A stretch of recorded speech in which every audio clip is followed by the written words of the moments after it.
S'agissant de l'état de la paix et de la sécurité en Afrique, l'insécurité, les massacres, l'ampleur de la catastrophe humanitaire et les pillages des ressources naturelles à l'est de la République démocratique du Congo font d'elle l'un des points chauds de notre continent qui met à rude épreuve la capacité de l'Union africaine de régler les conflits internes à l'Afrique et d'assurer le respect par ces États du droit international ainsi que des normes qui se fixent eux-mêmes dans leurs relations.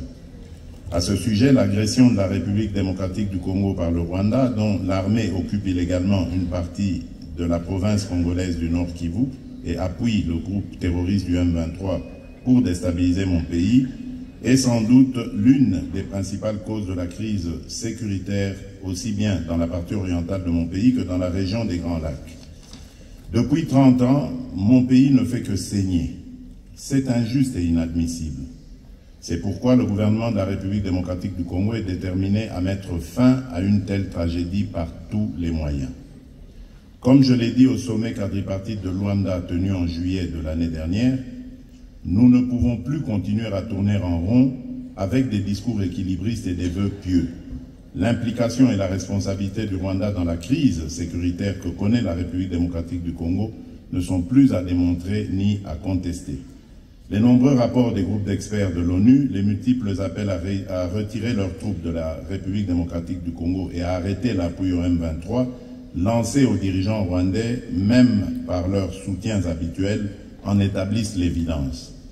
Bien plus, le Rwanda est aujourd'hui le seul État de l'Afrique qui envahit un autre État africain, coalise avec un groupe de terroristes pour le déstabiliser, massacre ses populations et s'enorgueillit.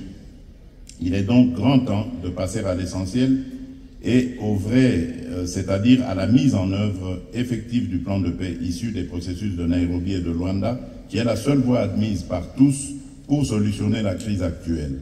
Cette mise en œuvre exige que toutes les entraves à ce plan soient levées. Pour ce faire, le gouvernement congolais appelle l'Union africaine, premièrement, à condamner clairement et à sanctionner le Rwanda pour son agression contre la République démocratique du Congo. Deuxièmement, pour créer les conditions favorables à une solution diplomatique, obtenir le retrait des troupes rwandaises de la République démocratique du Congo, exiger la cessation de soutien du Rwanda au M23, garantir le retour des déplacés de guerre à leur domicile et demander aux dirigeants rwandais de faire connaître en toute vérité et précision aux facilitateurs désignés par l'Union africaine, le président Joao Lourenço, leurs revendications et attentes concrètes. Troisièmement, il est impérieux des processus de paix de Nairobi et de Luanda avec une seule finalité d'application du plan convenu par les parties prenantes. Et quatrièmement, concevoir un plan d'assistance humanitaire aux victimes de l'agression rwandaise et des activités criminelles du Rwanda et de leurs auxiliaires du M23.